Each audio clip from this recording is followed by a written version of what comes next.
सहारनपुर कचहरी के वकीलों के द्वारा एक दूसरे पर लगाए जा रहे आरोप प्रत्यारोप। क्या है पूरा मामला? पुलिस के द्वारा जांच के बाद की जाएगी कार्यवाही। रंगदारी मांगने वाली महिला अधिवक्ता पर मामला हुआ दर्ज।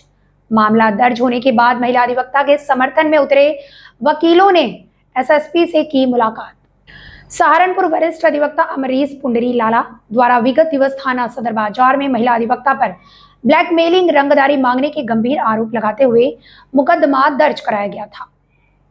महिला अधिवक्ता द्वारा रंगदारी, ब्लैकमेलिंग करने की खबर भी सोशल मीडिया पर प्रकाशित की गई थी, जिसको लेकर सहारनपुर के वकीलों की आपसी कलह भी अब खुलकर सामने आ गई है। आज अधिवक्ता चौधरी जानिसार अहमद के नेतृत्व में दर्जन भर वकील महिला अधिवक्ता नाजिया परवीन के साथ पुलिस कप्तान से मिले और दर्ज मुकदमे को फर्जी बताते हुए निष्पक्ष जांच की मांग की। कप्तान से मुलाकात के बाद वकीलों ने मीडिया के सामने मुकदमा दर्ज कराने वाले अधिवक्ताओं के ग्रुप पर आरोपों की छड़ी लगा दी और कहा, मुकदमा दर्ज करने वाले लोग इतने सशक्त हैं, उनसे रंगदारी मांगना तो दूर, उनके सामने खड़े होने की हिम्मत भी कोई नहीं करता है।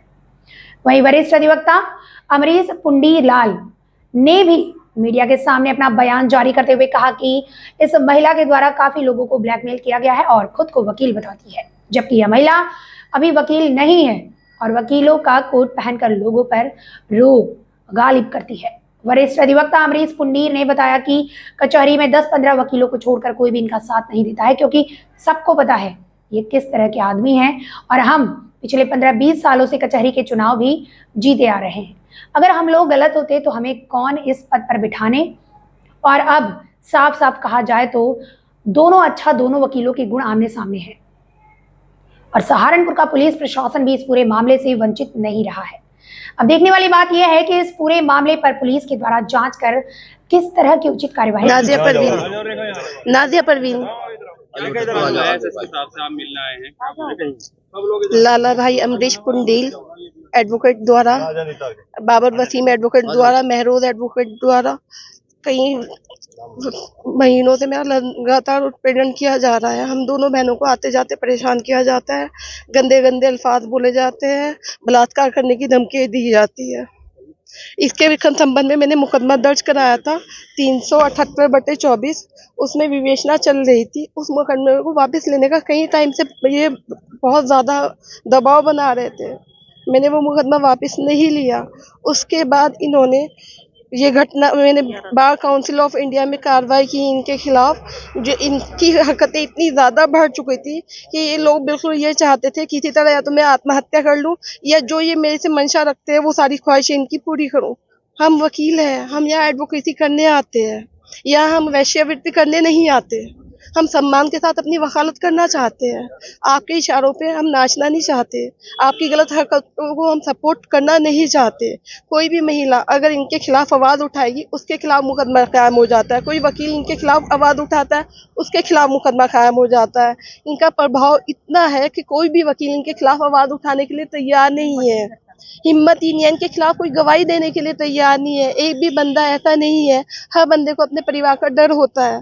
मेरे साथ इन्होंने इतना सब कुछ गलत कर चुके हैं। एक चिट्ठी इन्होंने बना के 100-150 चिट्ठी पूरे कोर्ट में बांटी है, स्पीड पोस्ट भी की है और व्हाट्सएप पे भी चलाई है। उसी में ये मुकदमा भी कायम हुआ था। हर के ऊपर मुकदमा जी कल मेरे ये बाद में हुआ, पहले उनके खिलाफ है। उस मुकदमे से बचने के लिए ये झूठा मुकदमा मेरे खिलाफ कायम कराया गया है। इतना एक बात बताइए आप, पूरे सहारनपुर में अमरीश पुंडील भाई से हिम्मत कर लेगा कोई? मैं कहूँ सब एडवोकेट एक भी हो जाए तो भी उनसे इतनी हिम्मत नहीं कर पाएंगे कि उनसे रंगदारी कोई मांगे। मैं एक्टिवा पे जा रही हूँ, मुझे रोक के मेरे साथ बदतमीजी की जाती है। उसकी एप्लीकेशन मैंने पहले दी है, सारी एप्लीकेशन मेरी पहले है। मेरी एप्लीकेशन देखने के बाद में एक एप्लीकेशन लिख के लाते हैं और मेरे खिलाफ मुकदमा कायम करा देते हैं। बताया जाता है जो चौक है वहाँ पर कुछ वकील खड़े रहते हैं। मेन इनके लीडर अमरीश पुंडील है और वो अभी भी मुझे धमकी दे रहे हैं। मुझे गुंडों मेरे पीछे लगाए हुए हैं, आते जाते परेशान कर रहे हैं उनके लोग मुझे बहुत ज़्यादा। और मुझे अपनी जान का इतना खतरा है, मेरे या मेरे परिवार के साथ ये कुछ भी कर सकते हैं। इतना सब कुछ कर चुके हैं इन्होंने। न्यूज़पेपर में घटनाएं इतना सब कुछ निकलवाया है कल मेरे खिलाफ जो सच नहीं है। आप मालूमात करें, अगर मैं गलत हूँ मुझे यहीं से जो भी आप सजा दें मैं उसे जी। इन्होंने मुकदमा एक्सपंज करने का कहा है और अगर वो गलत है उनके खिलाफ कार्रवाई करने का कहाँ है। आप लोग क्या चाहते हैं? मैं गलत लोगों के खिलाफ कार्रवाई चाहती हूँ और न्याय चाहती हूँ, और ये चाहती हूँ कि उनका ये जो आतंक है कोर्ट से खत्म होना चाहिए। ये गुंडागर्दी नहीं होनी चाहिए, किसी के भी साथ नहीं होनी चाहिए, मेरे ही साथ नहीं, किसी भी, आज मैं हूँ कल कोई और होगा। आप पे आरोप लगा रहे हैं कि कुछ दुकान खाली करने के एवज में भी आपने पैसे मांगे हैं रंगदारी में। मैंने किसी से कभी अगर कोई मुकदमा ऐसा रहा है तो किससे मांगी है, रिकॉर्ड दे। और इनके पास कितनी प्रॉपर्टी है, वो कहाँ से आई है। 5,000 उसके 500 करोड़ के मालिक बताते हैं अपने आप को। वो पैसा इनके पास कहाँ से आया है, इन्होंने किस किस से पैसा वसूल किया है। इनके पास पैसा है, ये काम कर सकते हैं। ये एक मासूम सी बच्ची में कर सकती हूँ। ये उल्टा मुझ पे इल्जाम लगा रहे हैं, काम इनके है और इल्जाम दूसरे को दे रहे हैं। जी, आपका नाम? मेरा नाम चौधरी जानिसार एडवोकेट है। क्या प्रकरण है जो आप ऐसे बता सकते हैं? असल में बार में कुछ दिनों से एक विवाद चल रहा था जिसको लोग पर्सनल ले रहे हैं। बेसिकली पर्सनल नहीं है। एक मुकदमे से बात शुरू होकर हमारी एक बच्ची है, जूनियर है, नाजिया परवीन। पहले तो उसी मुकदमे को लेकर पहले उसके साथ बदतमीजी की गई और उसके खिलाफ ही उल्टी डीसी बार काउंसिल को भेज दी गई। उसके बाद अपने ग्रीवांस के संबंध में वो यहाँ कप्तान साहब को मिली और कचहरी के कुछ लोगों के खिलाफ, वकील हैं उसमें, क्योंकि एक पर्ची 50-60 रजिस्ट्री की गई जजों को, वकीलों को, और उसमें इस हमारी नाजिया परवीन बच्ची के लिए अपशब्द, वो शब्द जो चरित्र हनन से संबंधित है, जिनको मैं बता नहीं सकता। पूरी कोर्ट में द्वारा रजिस्टर्ड डाक भेजे गए, जिसकी जांच के लिए मुकदमा कायम होकर जांच चल रही थी। जी, उसके बाद जांच के दौरान ही कुछ लोग जो अपने आप को ये समझते हैं कि उनकी पकौती है और ये बार उनके इशारे पे चलती है, उन्होंने इस बच्ची के साथ दोबारा डीसी कर दी, एफआईआर हो गई। फिर दोबारा रोज आना उनका रूटीन है। देखो, हम लोग कचहरी से वकालत करने आते हैं कचहरी में, तो वकील का स्थान क्या होता है? या तो उसका चैम्बर होगा, अपने मौकलों से बात करेगा, या मौकलों से बात करने के बाद अपने क्लाइंट के मुकदमे की आवाज़ पर कोर्ट में जाएगा। कभी भी कोई वकील, ना परंपरा हमारी बार की रही, कहीं चौपले पर नए नए लड़कों को लेकर खड़ा होके एक हजूम बना के कमेंट पास करना या देखना, या सुबह आने वाले शाम तक आने जाने वाले, चाहे वो लिटिगेंट हैं या लड़कियां वकील हैं या लड़के वकील हैं, एक ग्रुपिज्म की तरफ ले जाना गलत है। क्योंकि हमारा परंपरा या हमारा डिग्निटी इस बात की इजाज़त नहीं देती। हमारे बार में 4-5 महीने से ये परंपरा चल रही है कि 10-15 लोग उस स्पेसिफिक ग्रुप के एक कर्ता धर्ता के साथ खड़े हो जाते हैं और वहाँ खड़े होकर चौपले पर अपना जो उन्हें करना होता है वो करते हैं, जो नहीं करना चाहिए। अगर वो अपने चैम्बर में रहें, वकालत करें, या कोर्ट में जाएं, वकालत करें, अपने काम से काम रखें, तो शायद ये विवाद ना होता। इस बच्ची के साथ, क्योंकि इसने भी फिर उनकी शिकायत की और उस पर कानूनी कार्रवाई हुई, जिसका उनको पता लगा होगा, और उस इरिटेशन में फिर इसके साथ बदतमीजी की, चौंपले पे फिर उसी तरह खड़े हुए कमेंट किया। इसने कमेंट की वजह से जाके उनसे पूछा कि ऐसा क्यों किया। बाकी क्या क्या बातें हुई, ये बच्ची खड़ी है, बराबर में बता सकती है। उसके बाद जो ये इस तरह के कार्य कर रहे हैं, देखो, कुछ लोग हैं जो महा कचहरी में हैं, आप जाके क्वेरी करें। आप एक ही चीज़ की क्वेरी कर लें कि वकील लोगों के 10-15 झुंड का खड़ा होना चौपले पर कौन लोग हैं, आपको सब पता लग जाएगा।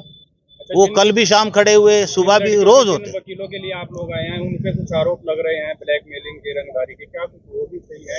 अरे जो लीडर हो ग्रुप का, बार का लीडर हो, वकील बहुत दमदार चीज होती है। वकील से कोई रंगदारी ले सकता है, और वो भी एक महिला वकील जो जूनियर। शर्म आनी चाहिए ऐसे शब्दों का प्रयोग करते हुए, बल्कि ये चीज लिखते हुए कि जो लीडर हैं, ग्रुप के लीडर हैं बहुत बड़े, और अपने आप को बार का चलाने वाला मसीहा कहते हैं, उनसे कोई रंगदारी मांग लेगा? यही कप्तान साहब ने कहा भी कि ये बढ़ा चढ़ा के कहते हैं। तो इसी सिलसिले में आज कप्तान साहब से मिलने आए थे कि इस लड़की के खिलाफ नाजायज हुआ है, गलत हुआ है, झूठा मुकदमा कायम हुआ है। कप्तान साहब ने आश्वासन भी दिया है, इसको एक्सपंज कर देंगे। क्या आश्वासन मिला है? यही एक आश्वासन मिला है कि गलत नहीं होगा, मुकदमा एक्सपंज होगा और वो गलत हैं तो उनके खिलाफ कार्रवाई भी होगी। जी, आपका नाम? मेरा नाम उर्मिला बोध है। क्या कुछ प्रकरण है? प्रकरण ये हुआ कि अभी मई की बात है, ये आपस में इनमें कोई मैटर हुआ होगा, झगड़ा हुआ किसी बात को, मुझे इस बात का भी नहीं पता किस बात पे हुआ। लेकिन जब पता चला कि कुछ चिट्ठियां आई यहाँ पे कोर्ट में, लगभग 100-150 चैम्बरों पे आई, तो वो एक चिट्ठी मेरे पास भी कहीं से आई थी। तो मैंने देखा कि भाई मेरा ग्रुप है एक 4-5 महिलाओं को, उसमें मैंने वो उसको शेयर किया और मैंने ये कहा कि ये किसी महिला के लिए जो भी है ये गलत है और ऐसा नहीं होना चाहिए। लेकिन इन्होंने मेरा उसमें नाम IT एक्ट में डाल दिया और मुझे पता भी नहीं है। जब ये मुझे कहती रही कि नहीं आपका नाम नहीं है, मुझे धोखे में रखती रही है। लेकिन अब मैंने जब देखा चार्जशीट में मेरा नाम है तो मैंने पूछा तो उसने कहा, मुझे धमकी दी। अभी भी परसों तरसों की भी बात है, कल भी मेरे साथ में ये बात हुई तो मुझे धमकी दी और जाति सूचक शब्द कहे। तो मुझे कह रही है 1 लाख रुपए दो अगर नाम निकलवाना है। ठीक है, तो ये बताओ कि ये ब्लैकमेल कर रही है नाजिया और साजिया, दोनों बहनें थी उसमें लेडी रूम में। तो मैंने कहा भाई ऐसा है, मैं धमकी नहीं दे रही ना, मैं आपको कुछ कह रही, आप मेरी छोटी बहन हो। लेकिन उसने कहा कि देखिए ऐसा है, अगर आपको मुकदमे में से नाम हटवाना है तो आप हमारी बात मानिए। अब बताइए मैं क्या करूं, मेरा तो कोई रोल ही नहीं है उसमें। पुलिस को अवगत कराएं? मैं गई थी सीओ साहब से भी बात की थी मैंने, तो उन्होंने कहा था कि हम जांच करेंगे। अब बताइए मेरा कहाँ रोल है? जो चिट्ठी आई वो नहीं पकड़े गए, कहाँ से आई? जो रजिस्ट्री हुई 100-150 कोई नहीं है, मुझे इन्वॉल्व कर रही, मेरा कोई रोल नहीं है। मैं Amrish Pundir advocate, civil court Saharanpur. कुछ लोग आज पुलिस लाइन पहुंचे थे, आरोप लगा रहे हैं कि कुछ यहाँ पर गलत कार्य हो रहा है, तो उनके ऊपर आरोप आप लोगों ने लगाए, तो उस पर खंडन करें, क्या कुछ? सबसे पहले मैं आप लोगों को ये बताना चाहता हूं कि मेरे संज्ञान में भी ये बात आई। सबसे पहले इसमें आप ये देखिए कि जो उन्होंने आपको बाइट दी है उसमें एक लड़की जो नाजिया, वो इस समय किस ड्रेस में है सबसे पहले आप ये देखिए। उसने काला कोट पहना हुआ है और कुछ एडवोकेट उसके साथ गए हुए हैं। मैं आपको सबसे पहले बताना चाहता हूं कि नाजिया ना तो एडवोकेट है इस वक्त और ना ही हमारी बार की मेंबर है। वो कहीं अन्य जगह नौकरी कर रही है और एडवोकेट बायलाज के हिसाब से अगर कोई नौकरी करता है या कुछ भी और दूसरा प्रोफेशन करता है तो वो एडवोकेट रह ही नहीं सकता। काला कोट पहनकर पहुंचे हैं SSP साहब के यहाँ, साथ वाले जो उनके गए हैं उनको भी ये देखना चाहिए कि जब वो ड्रेस में रहती है और रोज यहाँ कोर्ट में आती है तो क्या कर रही होगी। साफ सी बात है, एडवोकेट तो है ही नहीं, एडवोकेसी नहीं कर रही होगी। अब रही बात इस बात की कि हमने जो रिपोर्ट लिखाई है, मैं उसके बारे में आपको थोड़ा सा बता दूं। दोनों बहनें हैं, दोनों बहनों का काम सिर्फ और सिर्फ ब्लैकमेलिंग करना है। एक केस होता तो उसके बारे में मैं आपसे डिस्कस भी करता, मतलब इतने केस उनकी भरमार है। कोर्ट रोड पर सबसे पहले जो हमारी उसमें आया, एक दुकान थी शोएब नाम के व्यक्ति की, किराए पे ली, किराया नहीं दिया तो उसके बाद उसने खाली करने को कहा। एडवोकेट का बोर्ड लगा लिया, वो घबराया, उसने अपनी महिलाओं को बुलाया, महिलाओं के साथ मारपीट हुई, वहां पुलिस भी आई, इस बात की वीडियो भी है। उसके बाद यही साथी अधिवक्ता लोग जो शामिल रहते हैं इनके ब्लैकमेल में, इन्होंने यहाँ प्रेशर बनाया। प्रेसिडेंट सेक्रेटरी उस वक्त के जो मौजूदा थे राजेंद्र चौहान साहब बैठे हुए हैं और जो इस समय वर्तमान में है राजीव गुप्ता प्रेसिडेंट, वो उस समय महासचिव थे, उन्होंने साथ देने से बिल्कुल मना कर दिया कि हम गलत बात का साथ नहीं देंगे। इन्होंने उस पर झूठा मुकदमा छेड़खानी का लगाया। उसके बाद उसको 2.5 महीने जेल में रखा और उससे 5 लाख रुपए वसूले। ये बात मैं जुबानी नहीं, ये रिकॉर्ड की बात है। यहाँ CD मौजूद है, अभी हम आपको उसके पत्रावली जो है उपलब्ध कराएंगे, जिसमें नाजिया ने ये लिखा हुआ है, उसके बयान उसने गए कि हमें गलतफहमी में ये मुकदमा कर दिया था। छेड़छाड़ की जो घटना है वो गलतफहमी नहीं हुआ करती। अगर महिला आरोप लगा रही है तो छेड़छाड़ का लगाए, फिर गलतफहमी क्या होती है। उसने उसमें ये भी एडमिट किया है कि हमने इससे 4 लाख रुपए ले लिए हैं, वो पगड़ी कह के। पगड़ी कितनी? 4 लाख की 3 महीना पे दुकान रही। चलिए, उसके बाद उसमें एक जो पीड़िता थी जिन्होंने खड़ी की थी, उसने ये उसमें बयान दिया है कि नाजिया मैडम चूंकि एडवोकेट हैं, जो उन्होंने मुझे कहा था मैंने वो बयान दे दिए थे, मेरे साथ कोई छेड़छाड़ नहीं। इस बात से आप अंदाजा लगाएं, एक बेगुनाह आदमी 2.5 महीने जेल में रहा। अब उसके बाद और बहुत सारे किस्से हैं, बहुत सारे किस्से, लेकिन हम लोग, थोड़ी हमारी मर्यादा है, कोशिश तो करते हैं कि कोर्ट में हम सफाई रखें। एडवोकेट सिर्फ एडवोकेट बनकर रहे, ब्लैकमेल बनकर नहीं रहे। आपके द्वारा जितने भी उनके ऊपर आरोप लगाए हैं सबका उन्होंने खंडन किया है, कह रहे हैं गलत आरोप है, चौक पर आप लोग खड़े रहते हैं, आते जाते जो है उनको छेड़ते हैं, इस तरह की वो बात है। देखिए ऐसा है, यहाँ पर करीब मैं समझता हूँ कि 2500 एडवोकेट हैं, जूनियर, सीनियर और महिला अधिवक्ता उसमें काफी हैं। इसका जवाब तो मैं सिर्फ इतना दे सकता हूँ कि केवल 10-15 को छोड़कर जो उसकी ब्लैकमेलिंग में शामिल रहते हैं, आप किसी भी जूनियर, किसी भी सीनियर, किसी भी महिला अधिवक्ता से इस बात की जो है तस्दीक कर सकते हैं। जो मेरे और मेरे साथियों के बारे में जो उसने कही है बात, सबसे सम्मान है। अगर ऐसी बात होती, पिछले करीब 10 सालों से हम कोर्ट में यहाँ पर हर साल जो वार्षिक इलेक्शन होता है उसे जीतते आ रहा है हमारा ग्रुप, ठाकुर विशंबर सिंह ग्रुप हमारा, तो वो छेड़खानी करके तो जीतते हैं, सीधी बात ये है। तो ये बात तो जो है उन परिणामों से, और बाकी आप किसी से भी घूम लीजिए, किसी भी चैम्बर में चले जाइए, नाजिया के, उसकी बहन के बारे में, इन सब के बारे में जो साथ हैं, इनके करैक्टर के बारे में, मेरे और मेरे साथियों करैक्टर के बारे में आपको बता सकते हैं। मैं इतना ही कहूँगा। क्या चाहते हैं आप इसमें, किस तरह का? देखिए ऐसा है, ये जो मैंने मुकदमा कराया था उसके पीछे वजह क्या थी, थोड़ा सा मैं आपका समय लूंगा। महरोज एडवोकेट हैं यहाँ पर, महरोज एडवोकेट की भाई, उनके जीजा, उनकी बहन और उनके भांजे के खिलाफ एक मुकदमा कायम कराया नाजिया की बहन ने। मामला कुछ संपत्ति विवाद का था। एडवोकेट होने के नाते हमने उनकी तरफ से वकालतनामा दाखिल किया, उसमें बाबर वसीम ने भी वकालतनामा दाखिल किया और महरोज भी साथ थे। डीजे मैडम के यहाँ उसकी सुनवाई हुई, वो बेल हमारी एंटिसिपेटरी मंजूर हो गई। मेरा कुछ अन्य अदालत में काम था, मैं दूसरी तरफ चला गया SC/ST कोर्ट में। आप लोग जब उधर से बहस करके इधर आ रहे थे तो यहाँ उसी चौक पर, जहाँ की ये घटना कल की हमारे साथ हुई, उसी चौक पर इनके साथ उन्होंने बदतमीजी शुरू कर दी। हॉट टॉक चौक है, सैकड़ों आदमी वहां रहते हैं, लेकिन मुकदमा कराया गया कि छेड़खानी करी, ये करी। उसके बाद उसमें इनके खिलाफ कोई लेटर वेटर छपे थे, वो यहाँ बटे रजिस्ट्री से आए, किसने करे किसने वो हमें नहीं पता, हम उसको नहीं जानते, ना हमारी ऐसी छोटी सोच है, ना हमारे यहाँ कोई साथी ऐसा काम करता। उसमें हमारी एडवोकेट है रमीला जी, इनको भी इसके अंदर जो है इन्वॉल्व कर लिया, उसमें चार्जशीट लग गई। उन्होंने भरपूर कोशिश की कि उसमें मेरा नाम भी आ जाए, क्योंकि मैं मौके पर नहीं था तो नहीं आया। अब उन्होंने, जिस दिन की घटना है, मैं, मेरे साथ 3-4 साथी और थे, हम एक शादी में गए थे, यहाँ हड़ताल थी, गाड़ी खड़ी करके हम वापस लौट रहे थे।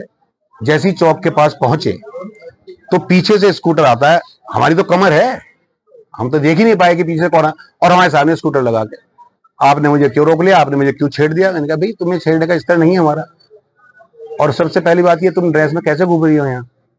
फिर मुझे भी कहना पड़ा कि ये ब्लैकमेल मेरे साथ नहीं चलेगा, आप रॉन्ग नंबर डायल करता है, ये ठीक नहीं है। उसके बाद उन्होंने एप्लीकेशन बार में ये करा होगा, तो अब फिर हमें मजबूर होके कि इस तरह से यहाँ पर वकीलों की वकालत करना जो है भारी हो जाएगा, तब मुझे ये कदम उठाना पड़ा। और इसकी सबूत ये खाली जुबानी नहीं है, CCTV कैमरे में पूरी घटना बिल्कुल साफ साफ है कि हमारी उस तरफ कमर है, उसने आके वहां पर स्कूटर रोका हमारे सामने ऐसे करके, और हमसे उसने उलझना शुरू किया। काफी लोग वहां गए, सभी लोगों ने उसको, अधिवक्ता साथियों ने, वो खुद को एडवोकेट बता रही है, क्या है बताया मैंने आपको, ये आप रिकॉर्ड में देख लीजिए। एडवोकेट वो कैसे हो सकती है जब वो कहीं और तो नौकरी कर रही है, हमारी बात क्यों मेंबर नहीं है, और 5 लाख रुपए हमसे इस बात के मांग रही है कि सीधी सीधी बात थी। बाबर वसीम और महरोज पे जो हुआ वो भी ये हुआ कि आप इसमें से वकालतनामा हटाएं, वरना तो जो उनसे मैं पैसे ले रहे थे वो हम आपसे ले गए, आप नहीं दे पाए, आपका वकालतनामा आपने हटा लिया, मेरा झुका तो है, अब मैं भी या तो वकालतनामा हटाऊं या फिर 5 लाख रुपए दूं। तो ऐसी ब्लैकमेलिंग की घटना है। एक नारी निकेतन का मामला हुआ था, आप लोगों के नॉलेज में होगा, बड़ा प्रकरण हुआ था वो, उसमें नाबालिग लड़कियों का जो एक आश्रम है, तो वहां एक पत्रकार महोदय पहुंचे, तो वो लड़कियां उनसे शिकायत कर रही थी कि हमारे साथ ये होता है, तो अंदर से यही मैडम ड्रेस से निकल रही है, ड्रेस में, और उन पत्रकार को धक्का देकर बाहर कर दिया, दरवाजे बंद कर लिए। एक वकील का वहां क्या रोल था। एक वीडियो, ये सब वीडियो हमारे पास उपलब्ध हैं, हम आपको देंगे। उसमें वो ये कह रही है कि हमने एक दुकान में कब्जा किया था, उससे पैसे भी लिए थे, जेल भी भिजवाया था। और इस वाले मामले में जिसमें अब ये प्रकरण है बाबर वसीम वाला, इसके अंदर हम पैसे भी लेंगे, मकान भी लेंगे और जेल भी भिजवाएंगे, ये वीडियो हमारे पास है। तो ये आपको लगता है ये एडवोकेट की निशानी है? एडवोकेट तो है ही नहीं। हमारी बात एडवोकेट होता, हमारी बात का मेंबर होता है, लेकिन ड्रेस में हुआती है। अब ये क्वेश्चन है कि जो एडवोकेट नहीं है और यहाँ लगातार ड्रेस में आ रहा है, तो साफ सी जाहिर है कि यहाँ भोले भाले नागरिकों को और जो हमारे यहाँ आते हैं उनको ब्लैकमेल ही करते होंगे, उनसे फ्रॉड ही करते होंगे। लोगों को एंट्री क्यों देते हैं आप लोग, वरिष्ठ हैं? देखिए ऐसा है कि हमने यहाँ पर ये नियम लागू किया था कि जो हमारे यहाँ भी जूनियर आ रहे हैं जिनका रजिस्ट्रेशन नहीं है, जो एडवोकेट नहीं है, वो सीधा अपना सफेद शर्ट और काली पैंट में आए, लेकिन उनको जैकेट, काली जैकेट या